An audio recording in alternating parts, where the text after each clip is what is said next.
தமிழ்நாட்டில் வாட்டி வதைக்கும் வெப்பத்திற்கு வடமாநில இளைஞர் ஒருவர் உயிரிழந்த நிலையில் அரசு மருத்துவமனைகளில் இதற்கான சிகிச்சைக்கென சிறப்பு வார்டுகள் அமைக்கப்பட்டுள்ளன. கோடை வெயில் தமிழ்நாட்டில் நாளுக்கு நாள் அதிகரித்து வருகிறது. வெப்ப அலை வீசுவதால் குழந்தைகள், கர்ப்பிணிகள் மற்றும் வயதானோருக்கு உடல்நிலை பாதிப்பு ஏற்பட்டு வருகிறது. வெப்ப அலை காரணமாக நண்பகல் 12 மணி முதல் மாலை 4 மணி வரை பொதுமக்கள் வெளியே வர வேண்டாம் என மாநில சுகாதாரத்துறை வலியுறுத்தியிருந்தது. இந்நிலையில் பாதிக்கப்பட்ட மக்களுக்கு சிகிச்சை அளிக்கும் வகையில் சென்னை ராஜீவ்காந்தி அரசு மருத்துவமனையில் 5 படுக்கைகளுடன் சிறப்பு வார்டு அமைக்கப்பட்டுள்ளது.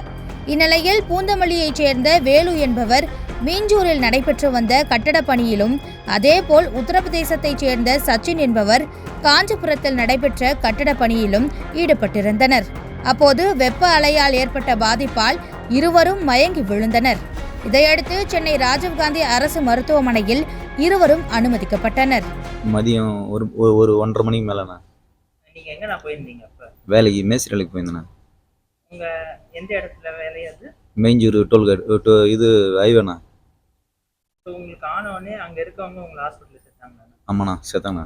இப்ப ஹாஸ்பிட்டல் என்னென்ன சொல்றாங்க உங்களுக்கு? இப்பயா தண்ணி ஜாஸ்தி குடிக்க சொல்லிடுறாங்க.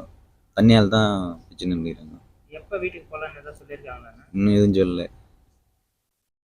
இப்போ எப்படி இருக்கு உங்களுக்கு?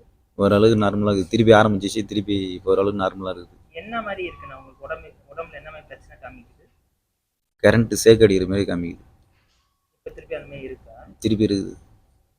இப்போ ட்ரீட்மெண்ட் ஏதாவது சொல்லியிருக்காங்களா? சொல்லிடுறாங்க. தண்ணி தான் ஜாஸ்தி குடிக்க சொல்லிடுறாங்க. தண்ணியால் தான் பெரிய பிரச்சனை.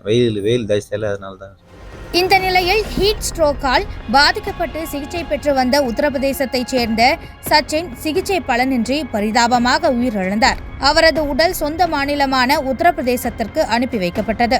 பொதுவாக ஏப்ரல், மே மற்றும் ஜூன் மாதங்களில் இந்தியாவின் தென்பகுதி, கிழக்கு மற்றும் வடமேற்கு சமவெளி பகுதிகளில் வழக்கத்தை விட அதிகமான வெப்ப அலை வீசும். இந்த ஆண்டு தமிழ்நாட்டில் கரூர், ஈரோடு, திருச்சி, வேலூர், தருமபுரி உள்ளிட்ட பகுதிகளில் வெப்ப அலை கடுமையாக வீசி வருகிறது.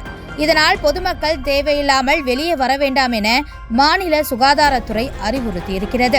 அதே சமயம் எதிர்வரும் நாட்களில் வெப்ப அலை படிப்படியாக குறையும் என இந்திய வானிலை ஆய்வு மையம் ஆறுதல் வார்த்தை தெரிவித்துள்ளது.